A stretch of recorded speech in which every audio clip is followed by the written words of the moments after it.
আসসালামু আলাইকুম ভিউয়ার্স, নৈপুণ্য চ্যানেলে আপনাদের স্বাগতম। আজকে আমরা নকশি কাঁথার একটা নতুন ডিজাইন নিয়ে কাজ করব। এর জন্য আমরা টো স্ট্যান্ড অরেঞ্জ কালারের সুতা নিয়েছি।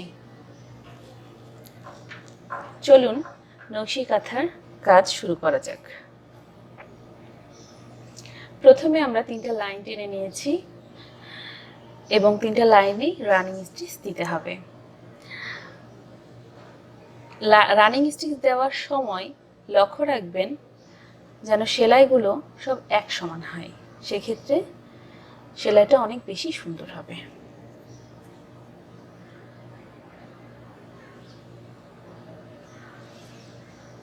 আমাদের প্রথম লাইন কমপ্লিট।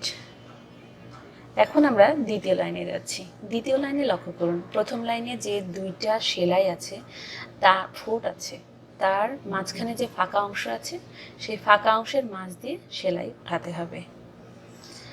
ভিডিওটা ভালোভাবে লক্ষ্য করলে বুঝতে পারবেন।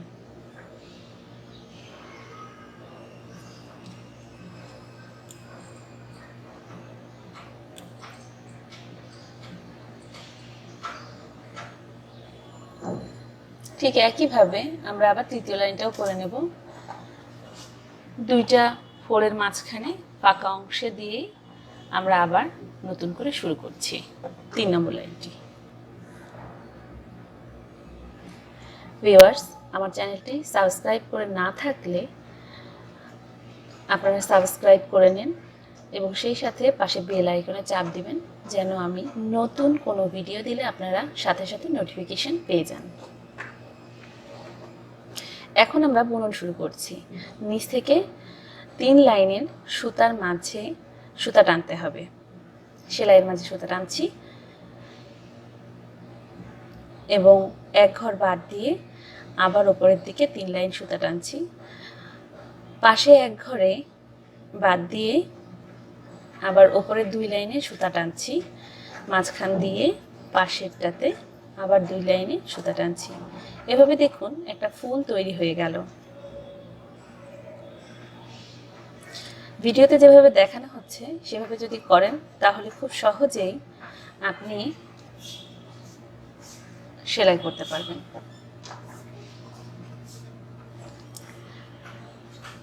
ভিডিওটি ভালো লাগলে লাইক, কমেন্ট, শেয়ার করবেন। এই সেলাইটা খুবই সহজ। আপনারা চাইলে এটা জামার বর্ডার লাইন হিসাবে, অথবা পিলো কাভারের চারপাশে বর্ডার লাইন, অথবা বেডশিট কিংবা যে কোনো ডিজাইনে ব্যবহার করতে পারেন। আর সেলাই সম্পর্কে কোনো কিছু জানতে হলে কমেন্টে আমাকে প্রশ্ন করুন, আমি উত্তর দেওয়ার চেষ্টা করব।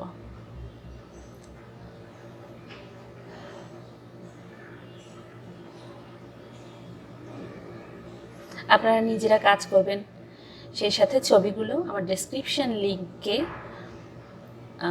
গ্রুপের লিঙ্ক দেওয়া আছে, সেখানে ছবি তুলে পোস্ট করবেন। দেখুন খুব সহজেই 3টা ফুল হয়ে গেছে, খুব অল্প সময়ের মধ্যেই।